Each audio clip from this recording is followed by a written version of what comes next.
Hey everyone, thanks for joining us for another training session. I'm Kevin Noel, Managing Broker, Watson Realty. I'm excited to bring to you guys today top producing agent Shelby Holmes out of my office. She's going to be going over CMA training, how to adjust comps, how to come up with home valuations, utilizing the technology of RPR. So I'm excited to see what she has to offer. Thank you for joining us, and let's jump in.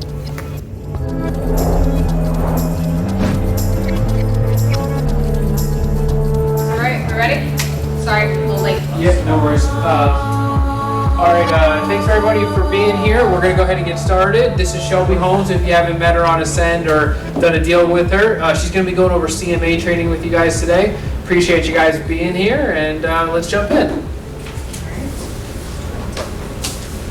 Okay, today we're going to talk about a CMA comparative market analysis. That's the estimate of a home's value. So when you're doing your listings, going on your listing appointments, you're trying to gather that information. That's what we're going to talk about today. Components of the value, we're looking at location, the location of the property, the size of the dwelling, the condition of the property, the amenities. You're wanting to try to always stay within amenity similar properties. So if you're dealing with the subject property is always going to be the property that we're referring to, that we're trying to find a value on.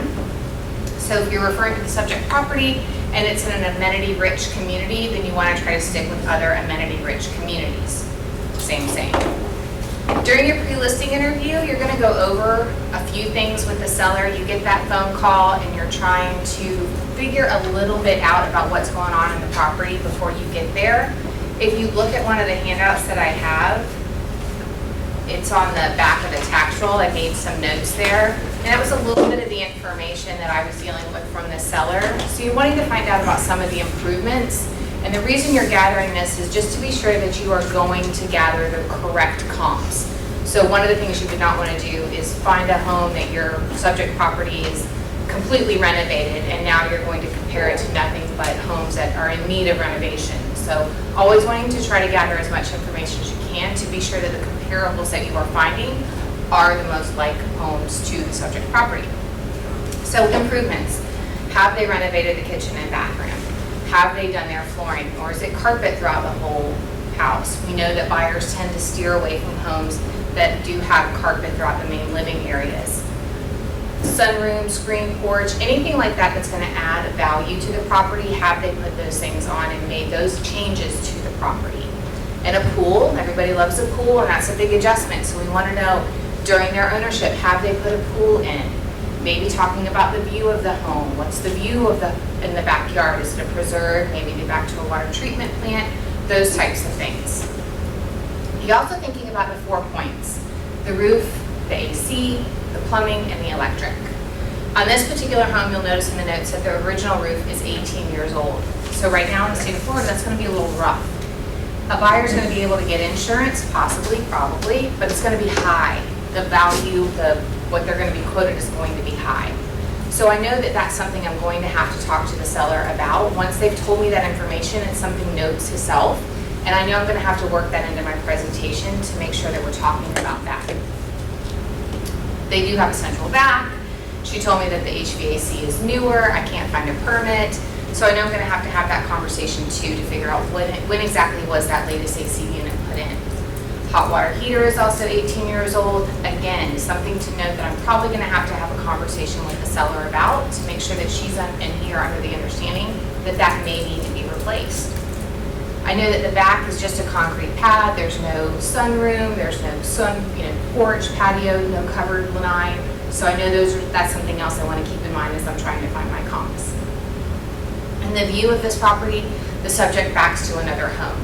So any other properties that I find that are maybe on the water or have a preserved view, I know I'm going to have to make an adjustment for that item as well. One of the questions that we've learned to ask is, if you were to stay in your home for another 5 years, is there anything you would do? That allows the seller to kind of breathe things up to you that they may or may not normally bring up to you, kind of allows them to say some of the things that you may want to say as an agent, but that they can just organically kind of tell you about. Maybe they're going to tell you that they have an avocado stove, that green stove that used to be in style, and that they would tell you that they would want to have that replaced. It's just a great way for them to bring up some of the maybe deferred maintenance items, or maybe some of the things that are keeping the home looking a little bit dated. So just a quick question to ask. And then gathering your information. Doing a drive-by is a great way to figure it out. Google Maps is wonderful, Google Earth is great, but you want to see what today's, what does it look like today? So driving by just to see the curb appeal of not just the subject property, but what's to the left and what's to the right. Maybe the subject property is perfect, but the folks to the right haven't mowed their yard or done anything in their yard for 2 years. Those are things that are also going to affect the value. While that may not be an adjustment to make, it's just something that a new buyer, you're going to have to potentially overcome that. Subject's view, again, is it back into a preserve? Maybe it back into a water treatment plant. You want to know what's back there because that's something else that can also change the value of the property. So one way that we do a listing presentation is kind of what we're talking about. You take that pre-listing interview appointment on the phone, you gather all the information, ask the right questions, and then you go out to the property sight unseen. Or you can do a 2-listing visit, which is where you do exactly what we just talked about. Talk on the phone, you gather some notes, head out to the property, and then you get to actually go inside the house before you actually give a value, which this is probably the best way to do it, the 2-visit, but it doesn't always work with everyone's immediate need for something, so never let 2 visits get in the way of just taking the listing. So anyway, you would go out there with a little bit of information that you have, make some notes, actually see the interior, actually see the backyard, and then go back to the office and gather the correct comps. Go back out for your second visit, and that's when you would go over all of your findings with the sellers. While you're gathering information, I always go back in and see if I can find the subject property the last time it was sold. So you're going into MLS, you're just going to search for the address, and you're just going to see what comes up. So some of the things you're looking for is just to review the photos. You kind of want to try to get a glimpse, even though that may not be what the property looks like, good or bad still. It still gives you an idea of layout, maybe some of the things that they had to overcome the last time they sold the property, or maybe some of the great things that are about it. How long did it take them to sell it last time? Maybe there was something wrong with the property. Maybe it had a weird view and that's why the days on the market were higher. Maybe they just went too high. And then did they have to make a bunch of price reductions the last time it was on the market, just to try to get a feel for the home itself? And then most importantly, did they try to list it previously and it didn't sell? So maybe 2 years ago they tried to list it with Sally Agent and she wasn't able to get it sold. Maybe you can see at that time they were asking an astronomical amount. You're just going to try to get a feel for what the seller is thinking when you're going in. Looking at the tax roll and tax bill, those items are in front of you. That's this little handout. I'll show you where to find that in just a minute. And then always checking the Zestimate. The Zestimate is what the Zestimate is on Zillow. As agents, I think we know that finding our information in MLS is a better way of doing it and a more reliable way of finding a value. But you can bet that the seller has gone through Zillow to find what they feel their value is. And you want to look at that because 2 things. Either you're going in there and maybe Zillow is spot on and easy peasy, that makes it easy for you. Or maybe you're going in there and Zillow is way high. So you know that could be a conversation that the seller's going to bring up to you, and you want to make sure that you're prepared for that. Or maybe you're going to like a hero and Zestimate has it really low and you have the value that you can prove that it's higher. But just make sure you have that information so you're just not caught off guard. I have a question. Sure. What about the RPR value that? I look at that too, just so I can have an idea. RPR is just not as popular with the general public. Okay. So it's very rare that a seller is going to say to you that my RVM was this. It's, they all love Zillow, so that's generally the most popular. But you should compare both Zillow and RPR. So you can, I always look at it just for the sake of looking at it. I think I did it for this one. And it was way,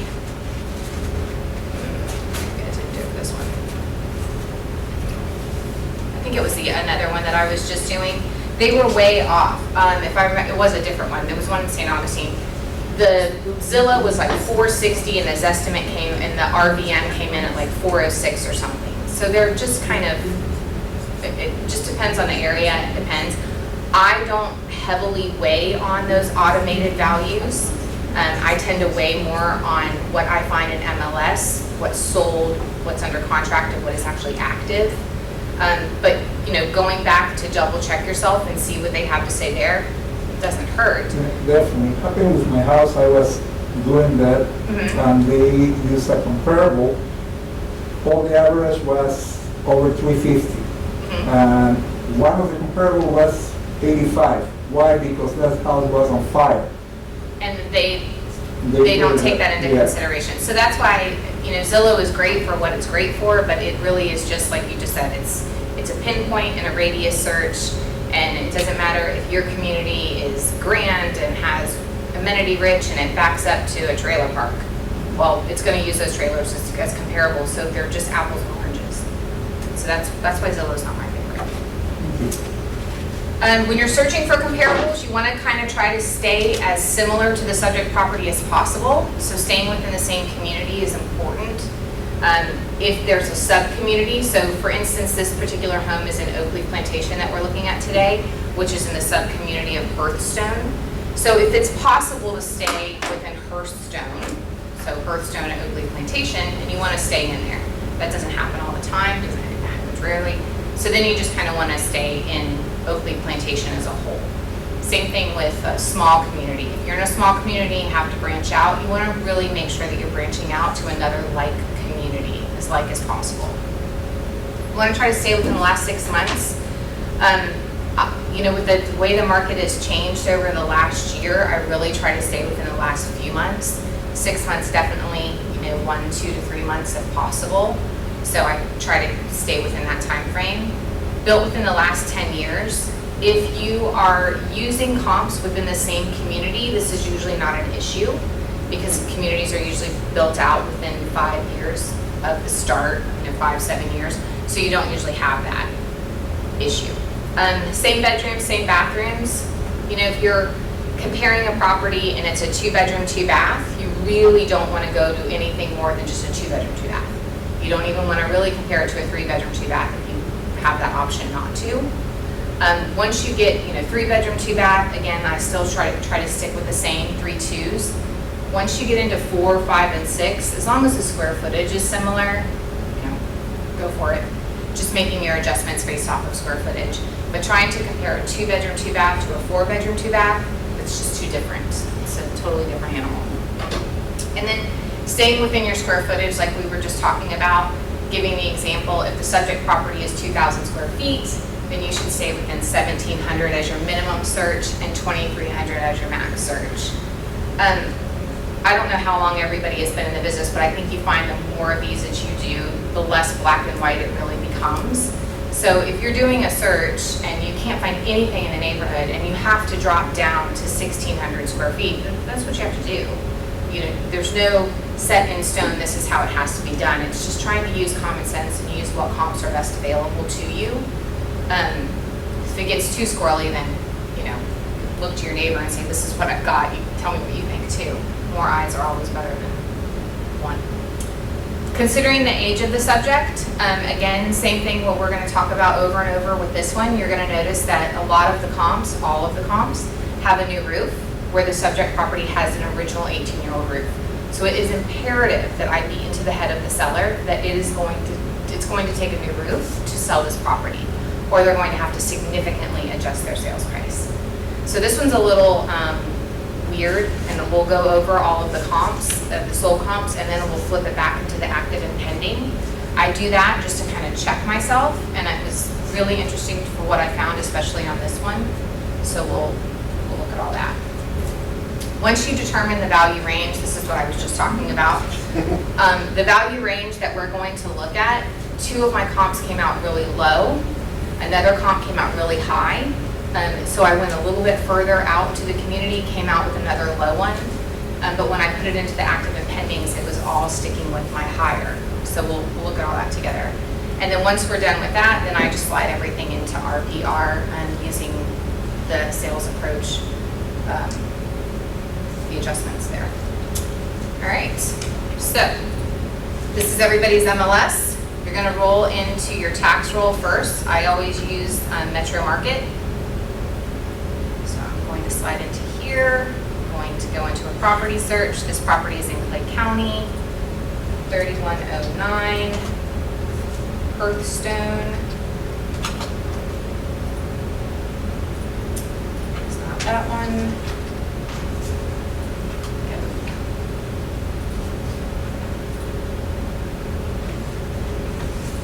Okay, so this is called the tax roll, and you have that in front of you with some highlighted pieces on here. So I'll just kind of tell you what I'm looking for on this sheet.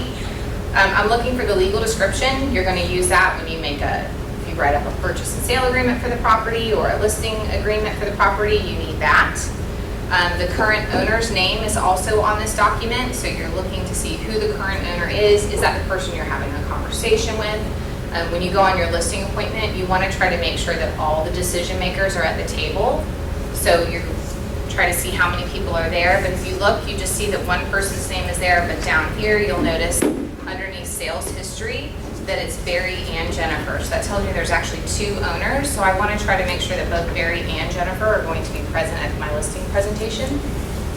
I know they bought it in 2005, and I can see they bought it for $291,400. The reason I'm looking at that is I want to know, again, all the information I can, because I want to be able to have everything I need to be prepared for any conversation. So right now, I know going in here, these folks, unless they took out a huge second, they're going to have equity. Maybe they bought this house last year, maybe they bought it 2 years ago. Chances are they're either going to just be getting out from underneath it and breaking even, or maybe they're going to need to bring a little bit of money to the table. So that information is important. Skip down, I can see that they took a mortgage out for $230,000, even more assuring me that they're going to have that equity. Again, if they took out a big second, if they took out a home equity line of credit, I don't see that information, but most likely I'm dealing with some folks that have equity in their home. And then I scoot over to the second page, and that tells me the bedrooms, the bathrooms. You'll notice on here it says bathrooms 4. It's actually a full 3 with 1/2 bath, which again is why that pre-listing appointment or interview on the phone is so important. You want to just verify information with them so you're not trying to make adjustments for things that don't exist. So we know it's a 3.5 bath. It is 3,444 square feet, built in 2005. No pool, concrete pad back there, no screen porch, nothing like that. All pretty basic. So I also go and grab the tax bill as well. You're going to use this when you put together a cost sheet for the seller at the end to show them what their possible net will be. I don't know how long everybody's been in the business, but if you scroll down to the non-ad valorums, this will tell you what is the annual CDD fee down to the penny. So that's great information to use because you're going to have to fill out that CDD disclosure when you get them to sign all of your great listing agreements and documents and disclosures. So that information is there too. It tells you what the property taxes are, how much they collected for solid waste, so you know that the taxes were paid last year and you know what they paid for property taxes. So I used that information to gather my square footage, how many bedrooms, how many bathrooms, what size acreage the property is. It's 0.3. This is a planned community. Everybody's lots are going to be small and pretty much exactly the same. So now I'm going to go into MLS. I run this through a quick search. What I do here is pull up my quick search and I pinpoint my property. So I'm going to put in the location address, which is 3109 Hearthstone Lane. And it likes the lane, it likes the avenue, it likes the drive, and it wants the zip code. So I'm going to locate that on the map. And now I know my property is pinpointed right here. One of the first things that I do is I just flip it to satellite just to kind of see where it sits in the community, what the lot is like. I can see it's a corner lot. Sometimes that's not everybody's favorite. I can see that it has a decent sized fully fenced backyard, but it does have a view of another home. So that's going to be something that I keep in my mind as I'm going through and doing my comparables. Now I'm going to switch it back over. I come out and I just draw a little polygon. The first thing I do is try to stick, Oakleaf is 2 phases. There's phase 1 and then there's the phase 2, and it is divided by Chafee Road. This area of oak leaf plantation is the oaks. It's a little more of an executive style, so we skip over that. But I'm going to draw in my polygon to put everybody else within my map.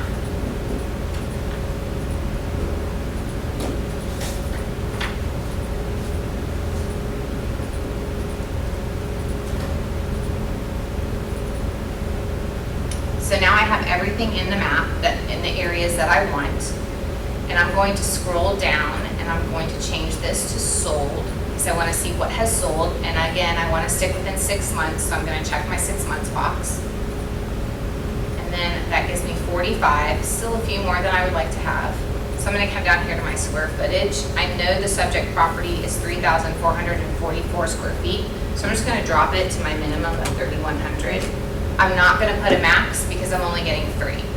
So if you received, if your view results came out and they were 50 or 10 or 8, whatever, then another way to reduce it down would be to reduce, 3,100 to 3,700. Or if you could keep getting smaller and smaller and closer to the subject size, that's the goal here.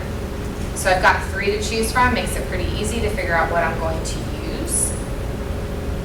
And these are the 3 I did end up using. Because there was only 3, one thing that I did do is I went back out. I know from experience that this is just a little bit of a little home area. All homes, there's townhomes and condos and things on the phase 2 side, but this is a single family home area. So I looked at that too with the same 3,100 square feet just to kind of see what was over there. Took a quick glimpse through that. That one was in April, which is going to be newer than this one in Wilmington. So I did actually go through and comp that one out too, just in case. But it is a pool home, so my subject property does not have a pool. If I have the option to stay away from pool homes, because I think we, as a whole, realize that most buyers prefer a pool over not having a pool, and they do tend to sell price per square foot sometimes a little bit higher, I stay away from it. So I did stay away from that. There is another area over here, but a little bit further than I really wanted to go for comps, so I didn't do that, but I'll show you when I went through my active and my sold, because this range came out so far. I just wanted a little more reassurance of what I was doing. So going back through here, now what I do is I go through every single one of these. So if I had 10, I would go through every single one, again, trying to pinpoint down. I have an original roof. So if I found a comp that had an original roof, and it had sold within the last couple months, I would probably definitely be using one of those. Just so I could show the seller, if you do not put a roof on, this is probably what your sales price is going to look like, especially being able to show them what it would look like compared to somebody who went ahead and put the roof on. But that doesn't exist. Everybody's put the roof on, and that's probably because the buyers are demanding it. So what I do now is I just go through, and you have the comp sheets in front of you that you have here, and I just go through all of the photos, go through the comments, I look at the roof. If I can't find information about the roof, then I will try to go through permits and search permits in Clay County, and I'm just making notes. So if you go to the one on Akron Ridge, which I believe is the last one that you have there, I go through my MLS sheets and I just start making my adjustments on here. I gave you 2 sheets too that we've received from appraisers. I think their values are a little different. One comes from the Orlando area, the other one from the Jacksonville area. So you'll notice the one from Orlando area, the adjustments are a little bit higher. So this is just kind of a glimpse into, but finding past appraisals that your buyers have received just to see how the appraisers are making their adjustments and comps is definitely the best way to do it, just to try to stay as up to date on the market, because those adjustments do change as the market changes. Shelby, do you ever take one of your appraisals and notice different changes in that adjustment sheet? Yeah, so this one, I think when the market was really, really strong, this one from the Orlando area was probably fairly accurate, but now as things have slowed, I have definitely noticed that the adjustments are more aligning here, so you're not getting quite as much for your pool anymore. Like pools were getting $50,000 and $60,000 for a while there. I just don't think we're back to getting that yet. But when your buyer receives an appraisal, they have the right to share the appraisal with you, and there's a sheet inside the appraisal that shows you all of the adjustments. I'd highly recommend hanging on to those. As the listing agent, you don't have access to that because you don't have access to the appraisal unless something bad has happened, so we just don't want that. But it's a great way to see what an appraiser is doing currently, the value changes that they're making. One of the first things I notice on this is carpet. It's just carpet, carpet, carpet, carpet. And we do notice that a lot that buyers are tending to steer away from homes if given the opportunity and the choice, carpet over LVP or wood or wood look tile, whatever the case may be. So that's something that I note on here just to keep in my mind.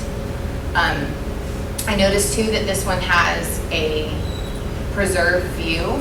I look at that, what the location is on this one, which is, sorry.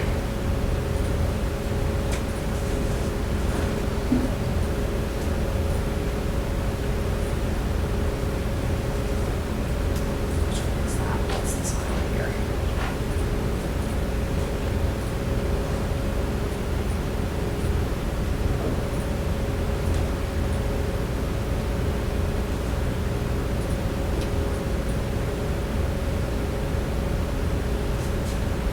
This one views another home. Sorry, I had a different one on mine. Sorry. So this one on Acorn Ridge has another home in their viewpoint, just like the subject property. So another way to make sure that they're very similar. I do look on the satellite for that. Again, just running through all of the photos, making those adjustments. I know on here that they put a new roof in, so I'm going to mention the new roof. I know they have 2 AC systems. One was put in 2006 and the other one was put in 2020. So information that I want to also go over with the seller. I know the seller mentioned they have newer AC systems, but I can't find anything in permitting, so just something I need to discuss with them when I get there. Again, fully fenced, just like the subject property, so no need to make any adjustments there. In the kitchen, I noticed that just like the subject, they do have the stainless steel appliances and the granite countertops, tile backsplash, so all things are going to be similar there, which is great. I noticed on here that they did give concessions to their buyer of $7,500, so that's an adjustment I'm going to have to make. So their seller gave the buyer $7,500. I'm going to have to make that adjustment to get it back to try to get it to even. And then this property was built in 2003. The subject was built in 2005, so I'll make an adjustment of the couple of years that it is newer, the subject. This particular home had 3 full baths where the subject had 3.5 baths.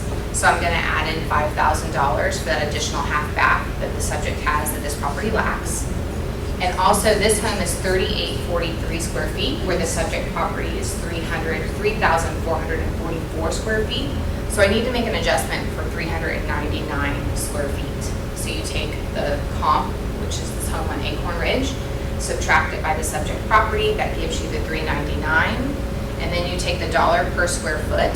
So this particular home on Acorn Ridge sold for $119.44, and I know that by taking the sold price down here, the sold price of $459, and I divide it by the 3,843 square feet. That tells me that it sold for $119.44. I'm going to take half of that value, so only 50%, and that gives me $59.72. Take the $59.72 and I multiply it by the $399, which tells me I need to make an adjustment of $23,820. So pretty much just go through every single one of these just like this.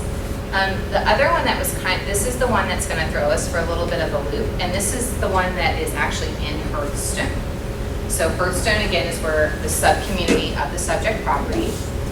The other thing I'm also looking at when I'm looking for my comps is again the age of the comp. March is really about as far back as I even want to go. April, May, June, July is definitely May, June, July really. But March is about as far back as we want to go. It's just getting back to be 5 to 6 months. This particular comp sold in June, so it's pretty fresh. Right there in the neighborhood, I know an appraiser is going to pick it up. It's a 6-bedroom, 3.5 bath. 3,640 square feet. Again, the subject property is 3,444, so that's a difference of 196 square feet. I'm going to figure out what the cost per square foot was of the home. Sold price per square foot was $140.11. I'm going to take half that value, which gets me to $70.05. Multiply that by the difference in square footage, and that tells me that I need to adjust this comp on Tanner Stone by 13. I'm so sorry. No, you're fine. I've heard you teaching it on beginner's classes when you're so educated. Is it any way like you maybe slow down just a little bit? Oh, yeah, absolutely. I'm like, you are giving such great information, and I'm almost like want to soak in. It's like, can you just repeat like a few like? Yeah. Okay, so here's what, the best way to kind of go over what we're talking about with the square footage is go to this sheet that we have on Tanner Stone. And then right down here, you'll see some numbers. So if you look at that, what that tells you is the 140.11 is what the property sold for. So the price per square foot that the property sold for, meaning I take the sold price of the property, which is this 510,000, I divide it by the appropriate heated and cooled square footage, which is 3640. So whenever you're making adjustments on solds, you're only using heated and cooled square footage. You're not using the porch, you're not using the garage space, it's only heated and cooled. Those. And also you said earlier, you said you had comparables 3 years older, and you kind of somehow you calculate the difference, the 3 years older property to the newer property. I did, yeah. So what did you say? If you look at that, you'll see the plus 2,000 right there on Tanner. So it was $2,000. So for every year, I give about $1,000. I got it. So then you're going to take the price per square foot, which is the 140.11, and you're only going to use half that value. If you use the full 140, your comp is astronomical. You can't use that.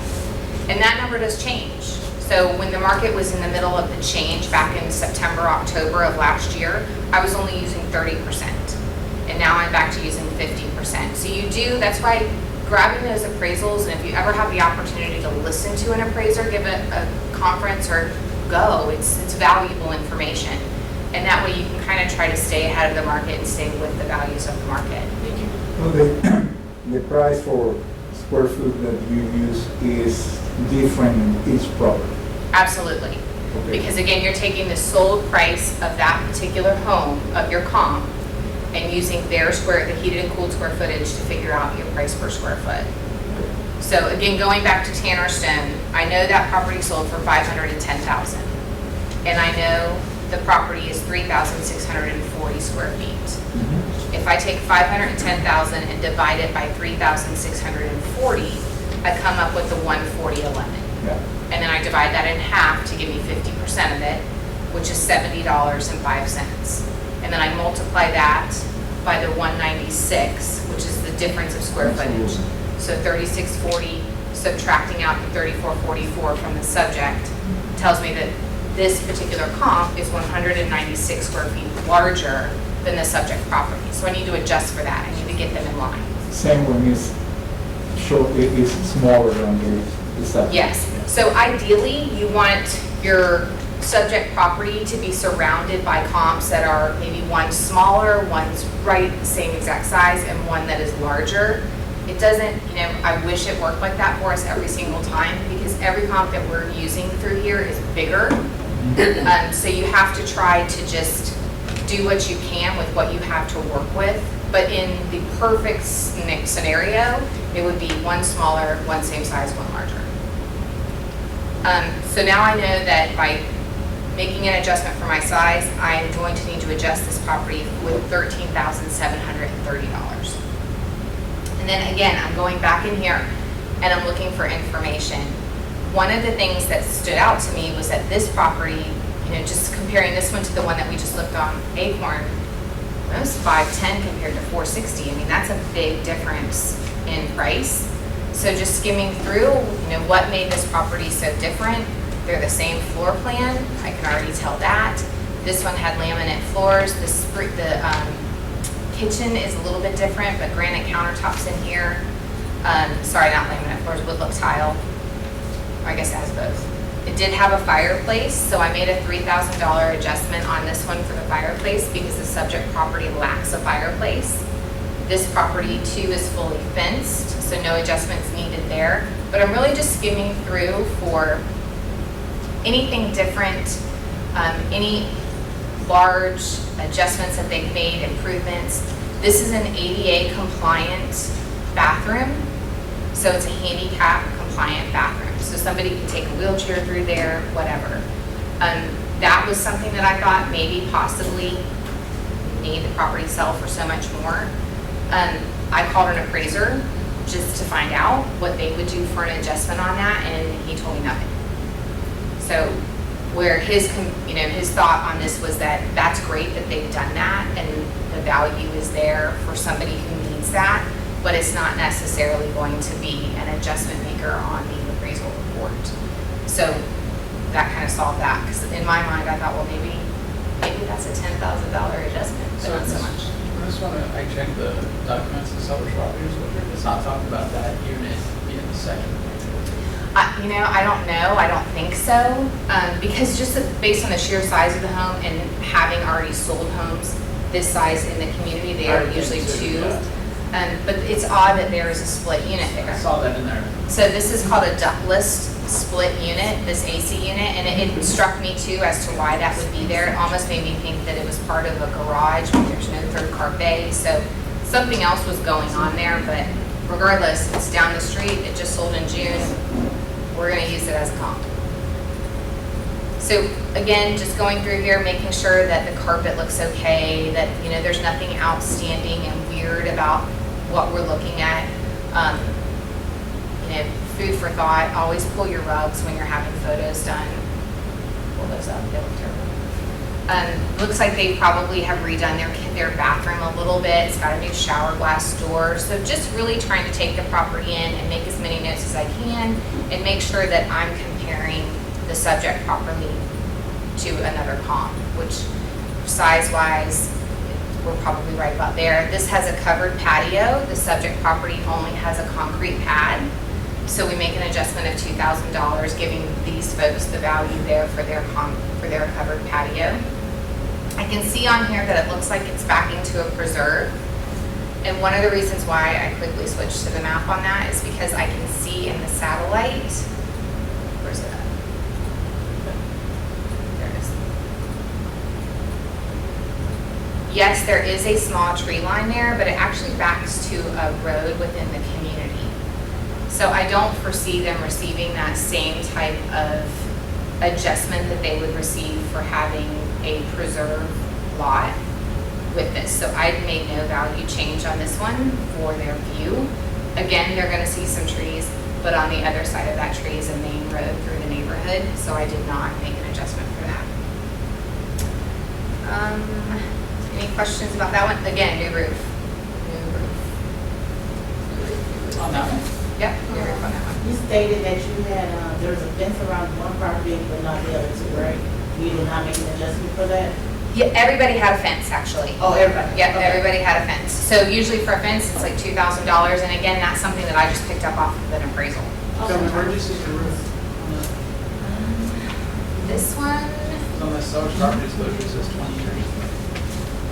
yeah, but they had to, if you look at the remarks, if you go back to the remarks in MLS, they had to put a new roof on prior to closing. Okay.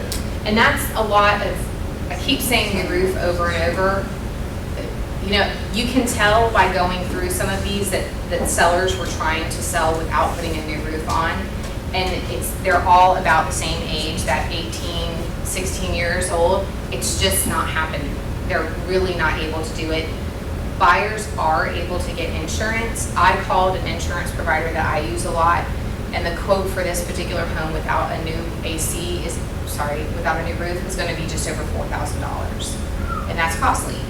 So that can keep a buyer from actually being approved from their loan. That's just a high amount.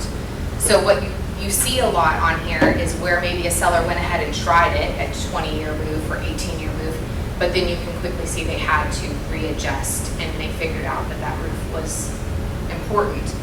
In my opinion, going onto the market at a stronger sales price and just announcing up front that you're going to deal with having a new roof put on, even if you don't have the roof put on prior to listing, but you're going to have it put on prior to closing, just having that information out there for the general public, it just makes your listing that much stronger. It's just going to allow you to receive that higher sales price than if you were just to throw it out there at a high sales price and say, well, let's see what happens. Well, I can can tell you what's gonna happen. You're gonna have to put a new roof on. So just go ahead and bite the frog. And lastly, you've got the one on Wilmington.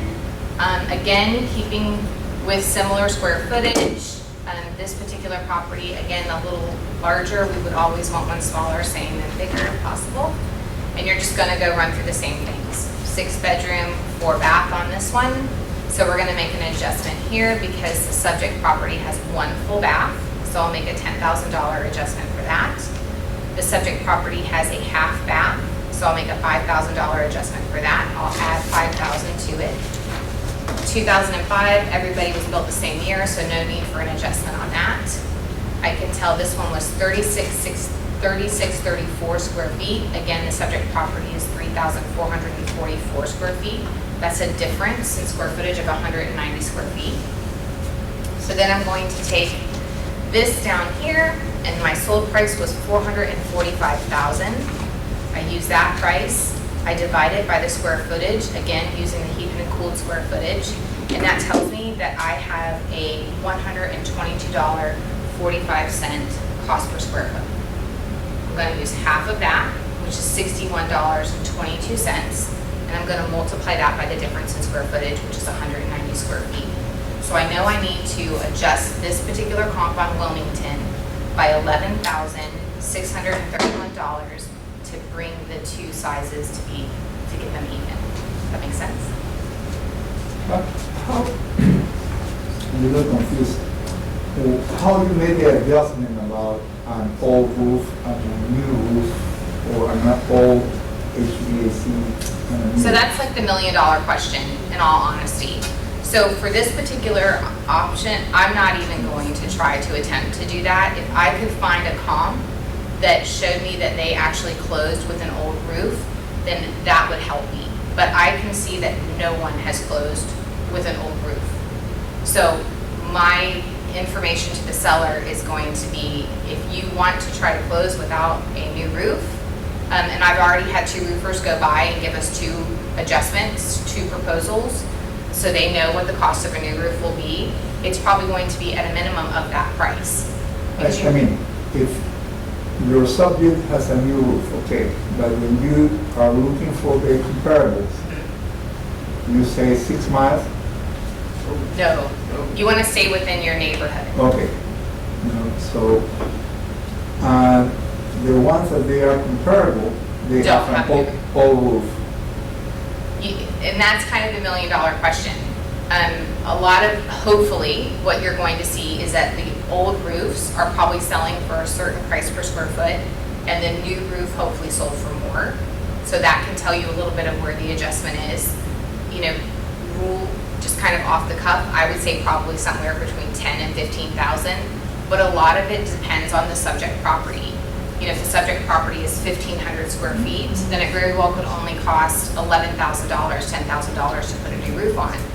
This house is 3,444. I have a bid for $18,000. So I wish I could tell you that there was like this exact number. And in that situation, I might pick up my phone and call an appraiser and say, this is what I've got. What are your thoughts? How much would you adjust for that? Because there's really no black and white answer to that question, unfortunately. And when you call an appraiser, they will give you that answer without asking you for money? Absolutely, 100%. Okay. And that's why it's important. As you go through and have listings, appraisers will call you. I always call them back. Because number one, they have a question on a listing, that's fine. Number one, I have no idea when they're ever going to show up in the driveway to do an appraisal again for my buyer. So I always want to have that rapport.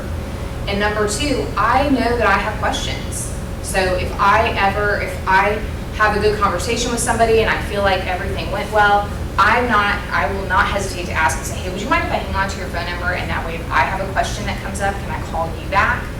And Pete, unfortunately, is the guy that Kevin and I used, well, we didn't use because you don't get to choose, but who I constantly called, and he would call me too. He's no longer doing appraisals anymore, which breaks my heart. But you know, having that rapport with him and being comfortable to call him is great. I always meet my appraisers at the appraisal of my listings. You don't have to, but But if things go sideways and the value doesn't come in properly and you were not there, well, the seller might be a little upset. So I'm always going to be there. Sometimes they may want to have a conversation with you. Maybe the appraiser is going to say, I can't get to the numbers that you're at. And that's your opportunity to say, well, this is how I came up with my numbers. These were the comps that I used. These are the improvements that they made. You know, that's your time to kind of have that opportunity to explain things to the appraiser. Because once that appraisal is in, it's in. And getting them to make adjustments on it, you're just not, unless you can prove that they were negligent, they're not going to make that change. So you're better off just kind of being there. I'm here, if you have any questions for me, sharing as much information with them as you can. You can't by all means tell them these are the comps they need to use because that's not your job. But you can provide them with all the information that you use to get to where you are. So, how much you add and subtract when you receive in also for electrical? So that's the thing. There's really no, I can't tell you that you can subtract $5,000 for an AC system, or that you can go from, you know, it can cost you $10,000 to $15,000 to rewire an entire house to go from cloth wiring, aluminum wiring to copper wiring. Those types of adjustments, what you're really trying to figure out is there another property in the area, and maybe not even right there in the sub-community, maybe you have to go a little bit further out for that. Like if you're dealing with one in Riverside, maybe you can find a comp 5 or 6 streets down that has undergone a complete rewiring and undergone plumbing. And you can see what they're selling for compared to your subject property that needs all of those updates. You're really trying to find apples to apples and oranges to oranges, if you will, because you can't just say, sometimes somebody will go in and pigtail an electrical instead of rewiring the whole house. So it's difficult to say, I would give $5,000 as an adjustment for that. I would have to lay everything out and really dig in before I would be comfortable saying what the adjustment is, because in that scenario, it could be $10,000, and then the next scenario, 6 months down the road, maybe it's only $5,000. I know that doesn't make sense and that doesn't answer your question, but if you get into something like that, I would probably seek my broker, or I would call an appraiser and have a conversation with them. Where were we? Back to this one. Any other? Looking back at this one, you do have to make the adjustment for the concessions. This particular seller gave the buyer $15,000 in concessions. So this one has $15,000 towards the buyer's concessions, so we'll make that adjustment as well. This is not an adjustment that we'll make, but definitely something that I would share with the seller too. There's no way for me to know unless I call the agent to see if this bonus was actually given. But I can tell that it was for February 15th and they were under contract by February 9th. So most likely the seller also gave an incentive. Would I offer a $5,000 incentive to an agent? I would probably not suggest that to my seller. I would be more apt to suggest a $5,000 closing cost concession for the buyer. I think, you know, as an agent, would I love to get a $5,000 bonus? Of course, we all would. But I think in looking out for your seller's best interest, I think they're going to get more return on their money offering a $5,000 concession to the buyer than they would offering a concession to the agent.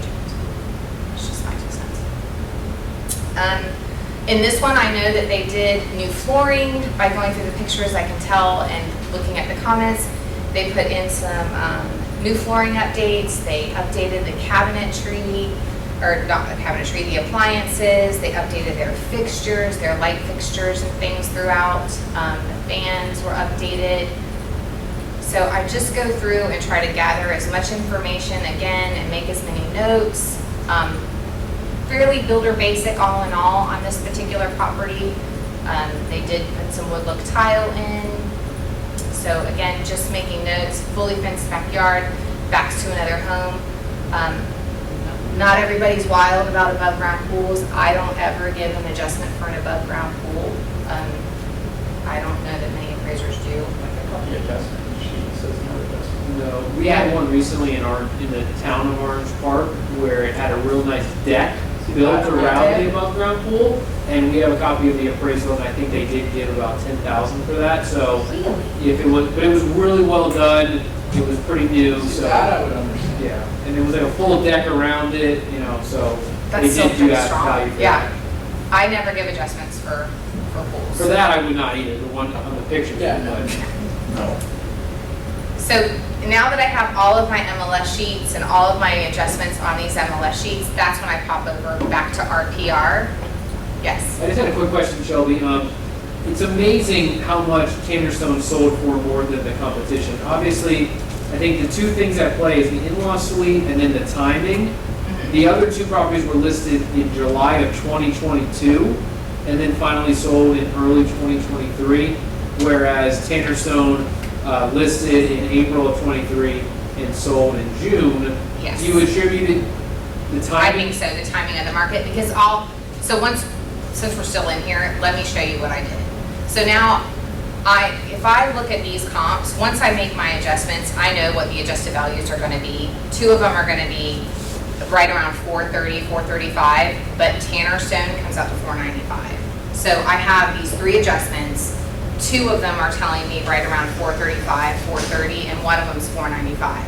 But you have to put more weight on that one because that's in the Because it's actual newer neighborhood. and it's in the neighborhood. So that gives me pause. So that's why, I don't know if you remember at the very beginning, I told you there was another comp that was in a neighborhood in the phase 2 side, but not too far. We had the pool. So I ran through the adjustments on this one just to see if, where did I align here? And this one too puts me at 438 once I make all my adjustments. So here I have three that are telling me 435, 430, 440. So somewhere between 430 and 440. But I have this one guy over here at 495, and you have to show it. Because if you don't show it, the next agent coming down the pipeline is going to show it, and then you look like you don't know what you're doing. So I didn't really know, I was concerned. So what I did was I said, okay, I'm going to broaden this out as if I were looking for a buy, if I were a buyer.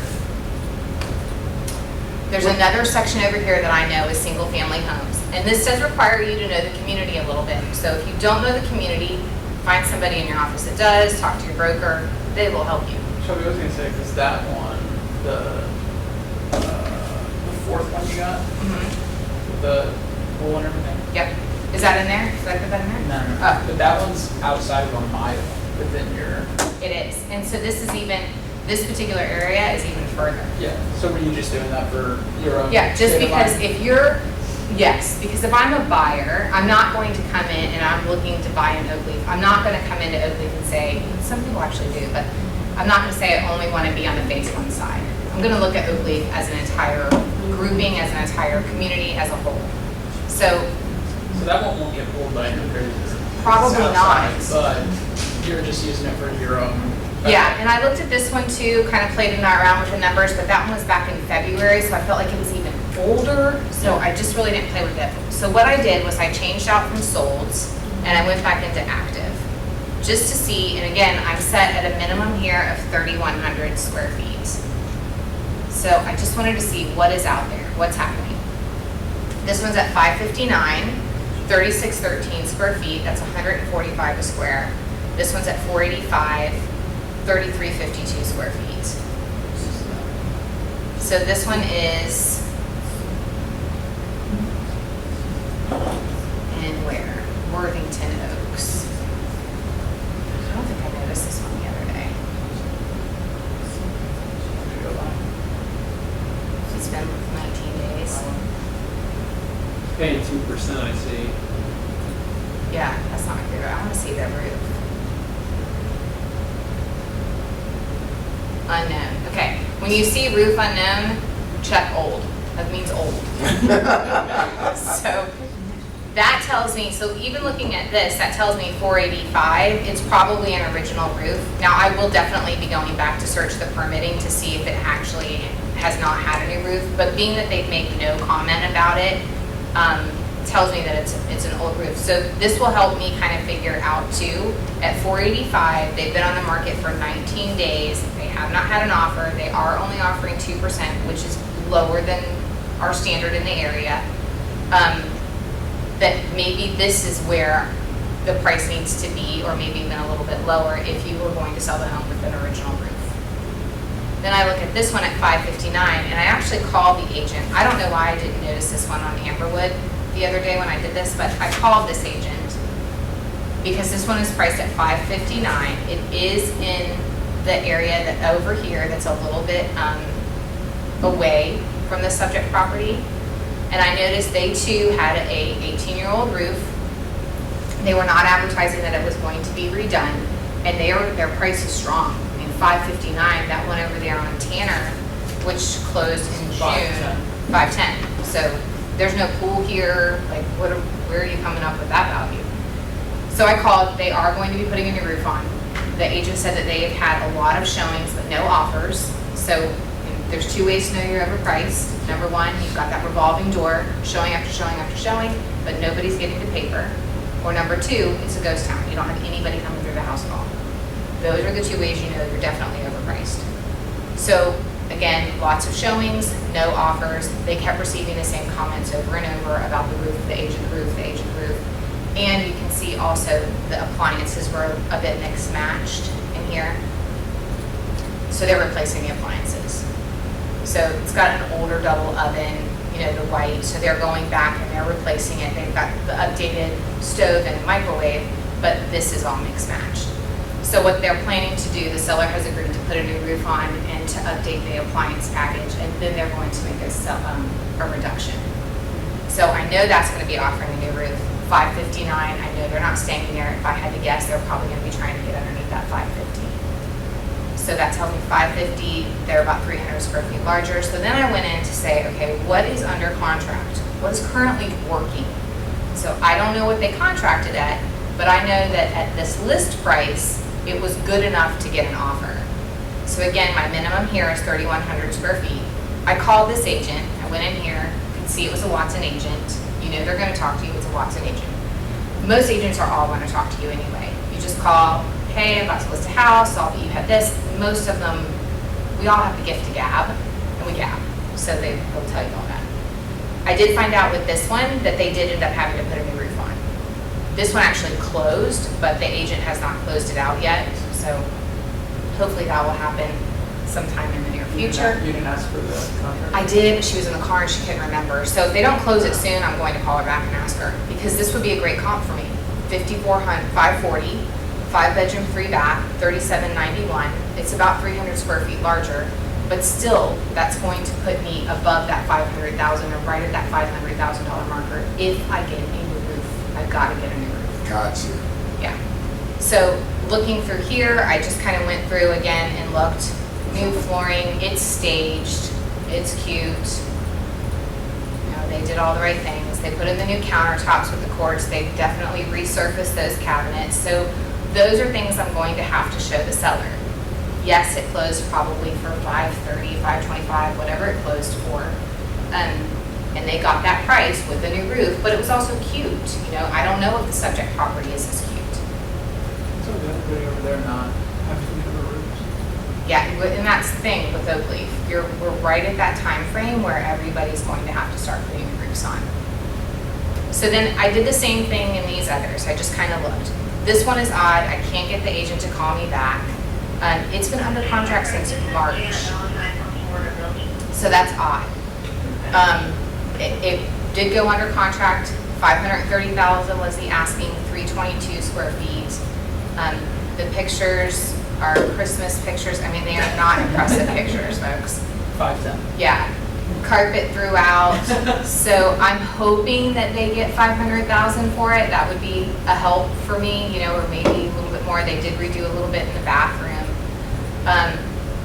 That's terrible. Yeah. Terrible. The back 4 photos? Yeah. That's the one I caught mine. Does back to a little bit of preserve, extended patio. So, you know, lots of color, SpongeBob, the whole 9 yards. It needs paint. It's going to need some help in there. And then again, this one having the pool, but $569 and painted for, again, new roof. The only one I don't know about is this one. What value are you doing for pools right now if you? So a pool like that, I mean, your probably value would be, I don't know, I mean, 35, 40,000. Gosh, I can remember when pools were $15,000 tops, Yeah. you know. So, but the cost of putting that pool in now is probably close to $100,000. So at least I would say, you know, and it looks newer. If it's a newer pool, I would say at least 50% of today's value, maybe even 40%. So this is looking at the actives and pendings. This is what's given me pause to say, okay, maybe the value really isn't around 430, 440, and maybe it should be closer to 475, 500,000. Are you doing anything for like paver driveways or back patios? Not really. I mean, I haven't really seen much of them getting that. They're expensive. They Yeah. should be getting value, Yeah. but I don't really see that. Question. Yes. How much do you add for nice pool like this with a nice deck versus no pool? How So much for do a you pool add? like this pool's pavered, it's a nice pool. I would say probably about 40,000 for this kind of pool. You would add 40,000. About probably half of what, but if it were an old kidney-shaped pool with just the concrete, you know, and it was an older, like I have one, I was talking about it earlier in St. Augustine, it's a 27-year-old pool, cracked concrete, I give it $15,000, and I think that's pushing the envelope. And it's a 30-year-old pool. It was probably put in for $8,000.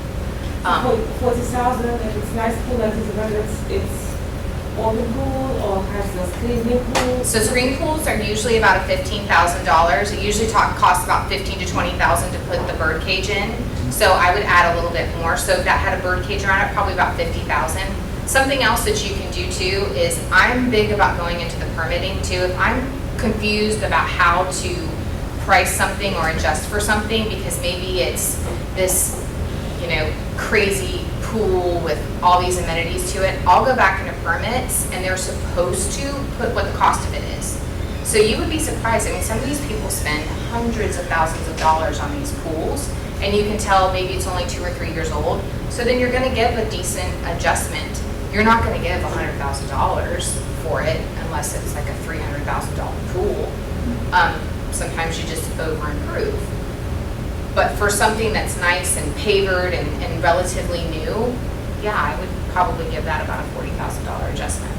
The adjustment for the pool, definitely they are very far away from the real price of the pool.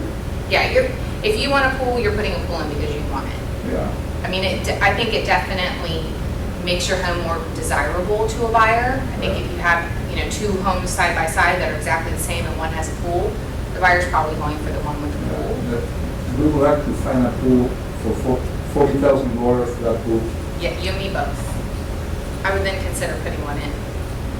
But this is the only thing, you know, nice kitchen in this one. I do like the floors. Looks like they put some laminate LVP flooring in. But the values here are so different than the other 2, 3 comps that we were just looking at.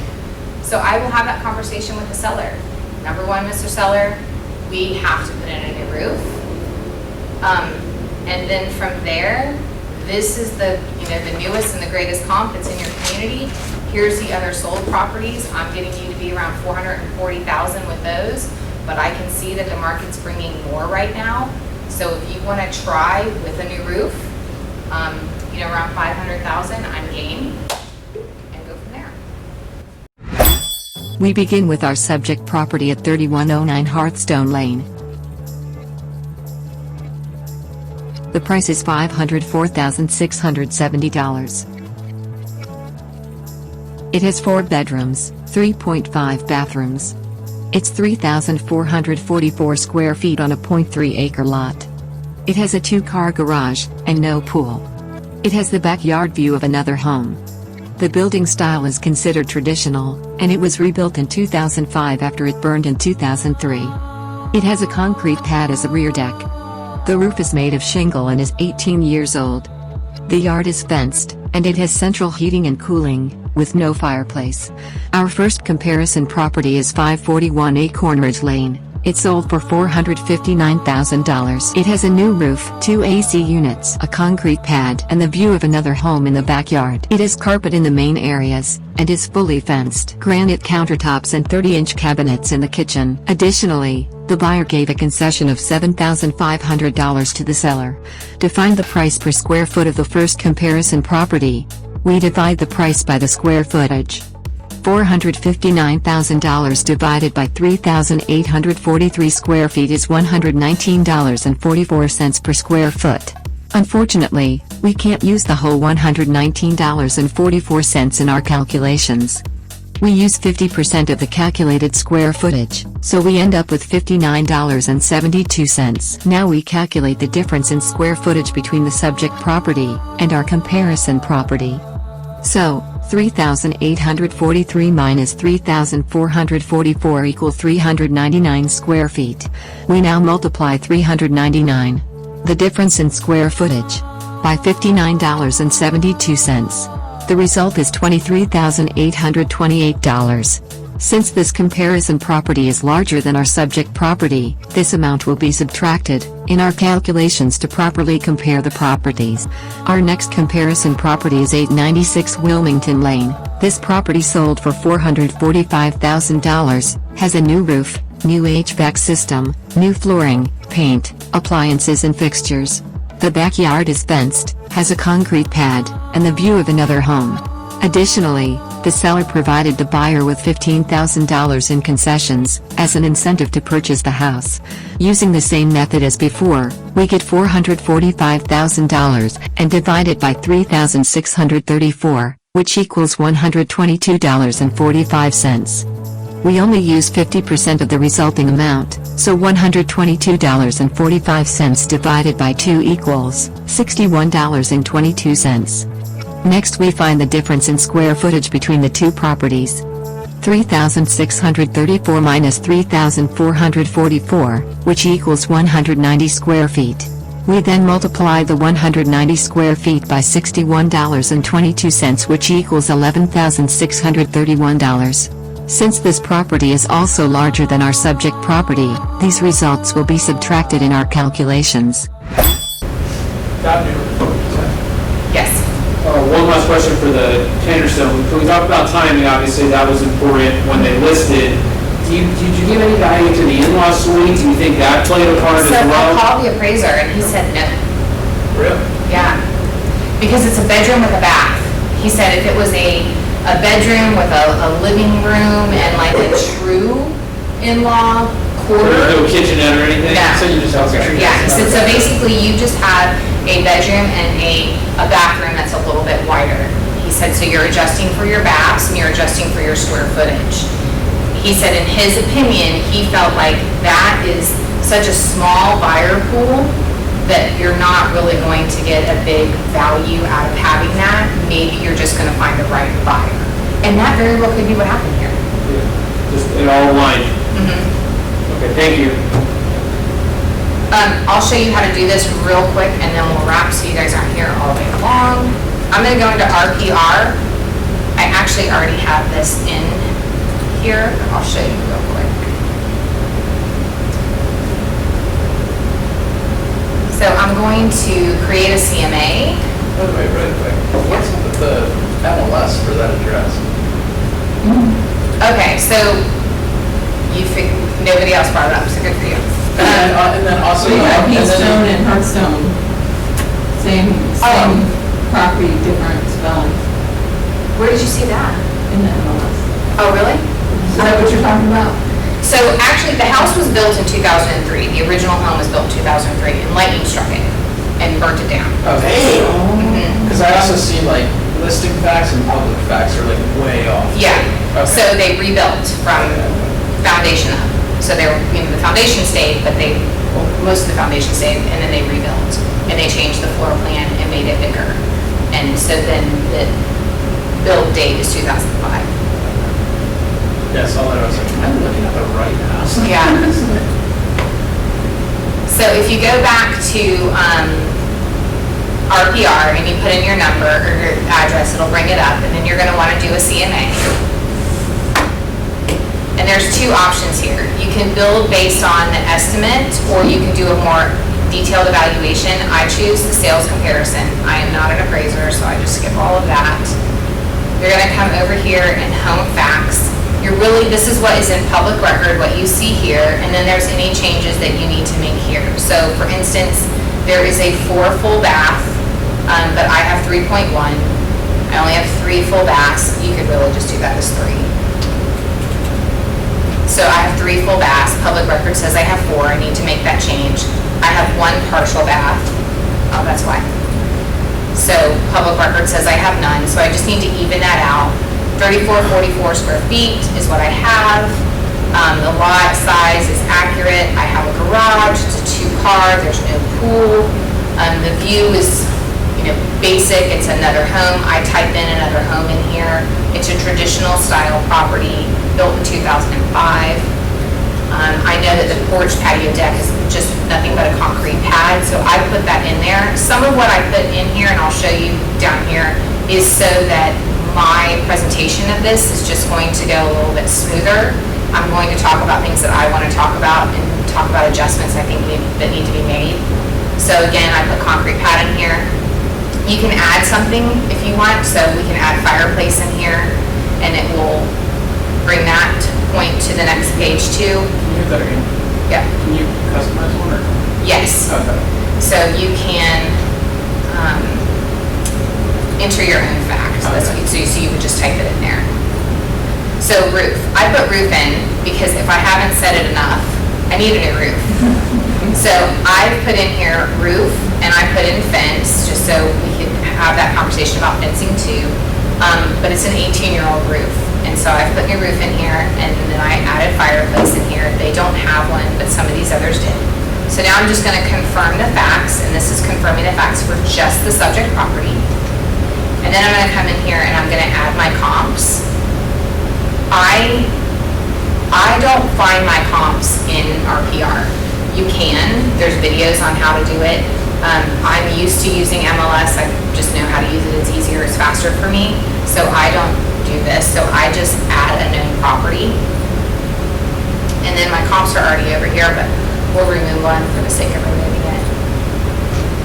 So I'm going to put back in the one on Tanner. All I do is put in the MLS number. 1224121. And I'm just going to add it. And now I have the 3 comps. So those 3 sheets that you have in front, these are the 3 comps that I have. I'm going to update my evaluation. And now I'm going to adjust.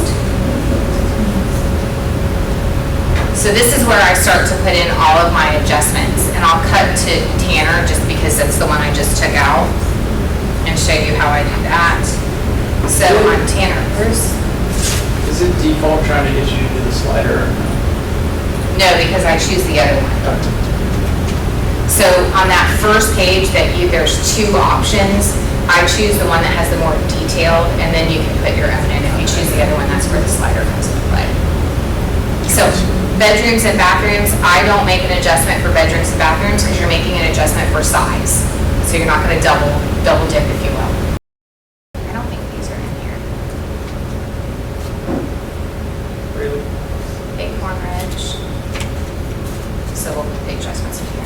I thought this one already had the adjustments in it for Acorn Ridge.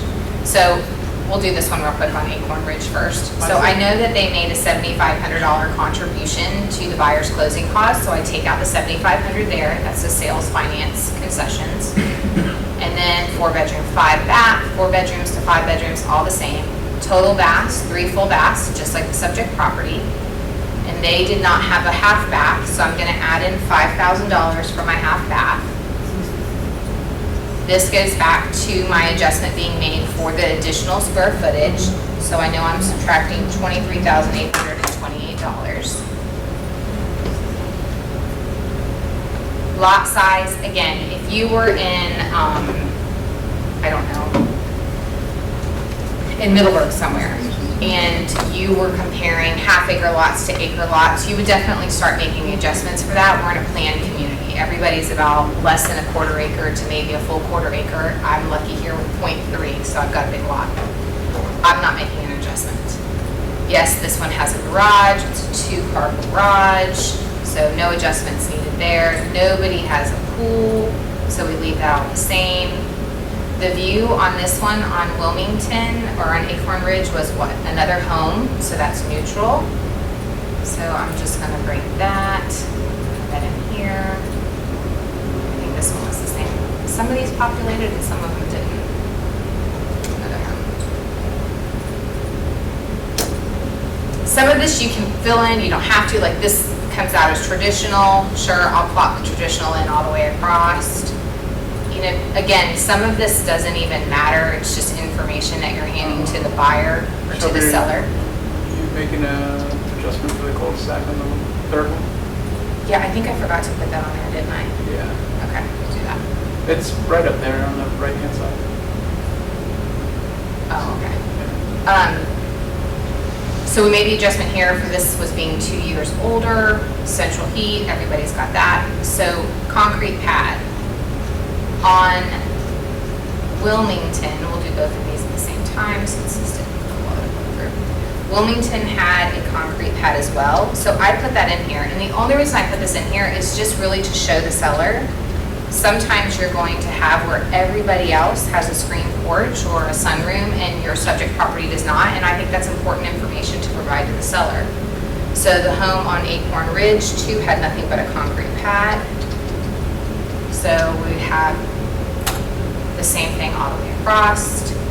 Stucco, everybody's got one unit, meaning they have one property. Everybody's got a 2-story home. Here we are, back to the roof. This is a new roof too, and this is why I put that in there, because it just makes it easier and a more organic conversation for me. When I put in roof, I put in your roof is 18 years old, and this one's new, and this one's new, and this one's new. It just helps my conversation flow a little bit easier than trying to make it seem like I'm, I don't know, being negative about the subject property. I'm just trying to inform them. I've started highlighting stuff on these. Yeah. Just to bring it to their attention. What have I done here? Good question. In Yes. regards to the number of stories, if any of the properties are only one story, would that be any? No, I mean, I think there is some value in having a 1-story if that's what you prefer. So I don't know that there's necessarily an adjustment amount for that. If I have the option of having all of my properties to be sold and they're 2 stories, like if there's enough 2 stories out there for it to make sense, I would stick with the same. Sometimes a 1-story that's 34, 44 square feet, it's going to require a larger lot because it's a wider footprint. And that's where you can start to get into properties are just a little bit different because the lot is probably a lot bigger than that of a 2-story, 3,400 square foot home. Lastly, the one on Tanner, we'll slide these in real quick. They gave no adjustments to their buyer, or they gave no concessions to their buyer. 3.5 bath as well, so no need to make an adjustment there. They're 3640 square feet, so they are $13,730 bigger. Everybody, again, about the same size lot. They had a garage. It was a 2-car garage, just like the subject, with no pool. They have a cul-de-sac. I did not put that on here. I would definitely give an adjustment. We'll just do $5,000 for that.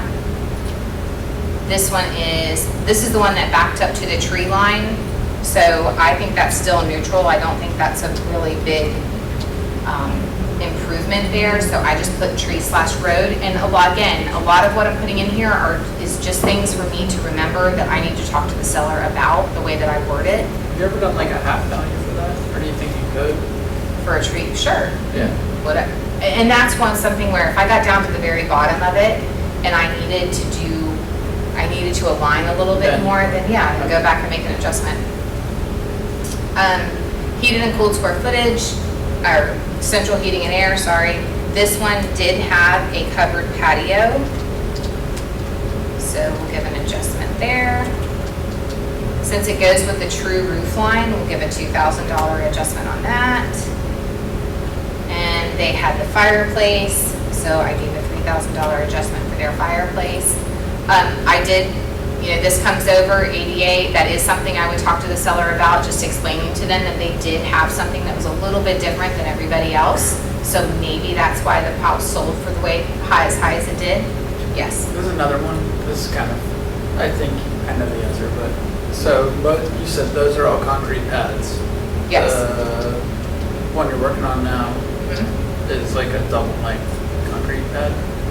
Yeah, I mean, you probably could go and give $3,000 for it If you got to the give us bottom an and then adjustment. you're like. Yeah, absolutely. So again, new roof on this one, fence for everybody, screen patio, I don't know why that's there, I'll get rid of that. Now I come down here and after doing all my adjustments, this is my, and it's huge. Like this should not be this big. And that's where you have to go back into the pending and this, the pending and the actives and look at those and really just try to help the seller understand that there are comps out there that are definitely showing that they shouldn't be appraising for more than about 440, 450. But what is coming down the pipeline and as far as pendings go and what is active is definitely showing that with a new roof, they could definitely get more. So what was your final range that you presented to them, and then what's the list price? Because I know this one's going to be a listing for you pretty soon. I'm going for 500. What was your recommendation to the sellers? That's what I'm going to recommend. So okay. Between 490 and 500 would be my recommendation. That brings it out to with a new roof. And again, that's Did I mention that? because you're mainly basing it off of that third one, right? Because it's Yeah, the same I just neighborhood? feel, I mean, that one sold for 510 in June. I don't have that sheet with me, I must have left it downstairs. That one sold for 120, sorry. The adjustment on Tanner, because I put in, I guess the cul-de-sac, changed a little bit for me. I think I missed the cul-de-sac before, so it came out 488. So I may go in there and say more along the lines of 485 to 495 because my previous number came out at 495. Because Tanner is bigger. So, I'm sure you looked at this, but within a 1 mile radius, you just have the one of those two over in Washington Oaks. What's active for 485, and that's within a mile. So. Yeah, and that one doesn't have any roof. Yeah. So this one was kind of weird.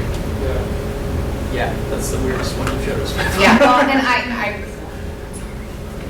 I would have gone with something a little more cookie cutter had I realized that.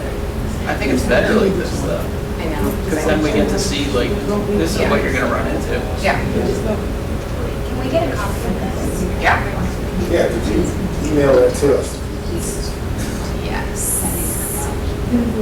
So yeah, if you got 485, it would be 140 a square, just like the 5. Tanner. Yeah. Any other questions? I got 488. 49. Yeah. I got 488, 7. That you got 488, Andrew? That's kind of what you thought? Yes. The lower is 418 and the top is 488. So how is that you're recommending 500? You did just say 485 to 495, I know, this is like right? the worst one I could have done. I mean, I completely agree with you. And if I'm, if you're truly just looking at the sold comps and what we were doing, you were, this didn't have all of the, let's go back through and do this one too, because this one's actually a little different. This Again, one is, the extra factor called my guts. well again, so the last one, the one selling for 488, that's the only one that's actually in the same neighborhood as her subject. Yeah. That is the most recent. The other Yeah. two were unfortunately listed in July of 2022 and didn't go under contract or get sold until February, March of this year, which was a different climate and a different market than we're currently in. That was when interest rates were just peaking and people had sticker price shock. Now that we've had 4 or 5 months of high interest rates, people have kind of learned to just live with them, and it kind of is what it is. But when they were at 6 or 7% from the jump, everybody kind of paused and said, oh, I don't know what I want to do. So I think all those factors have to play. You have to do what currently the market shows, and based on what Shelby showed for the pendings and for the actives, you will lean closer to that 480 to 500 and not 420 to 440. That is wonderful, but my question is, if I am a rookie, just starting, And I was just gonna say, if I did this and this was my value, I would immediately take everything I had and I would either go find a senior agent or I would go find my broker. And I would say, this doesn't make sense to me, because in all honesty, if I realized that there were gonna be some newer agents, and I wouldn't have done this.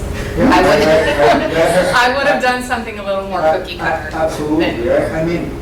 And that's, But these come yeah. up, these are good examples. I'm glad she did it, to be honest, because these things do happen, and she made a great point. I think first and foremost, you go to your broker and you talk it through with him or her on how do we come up with this valuation, and Absolutely.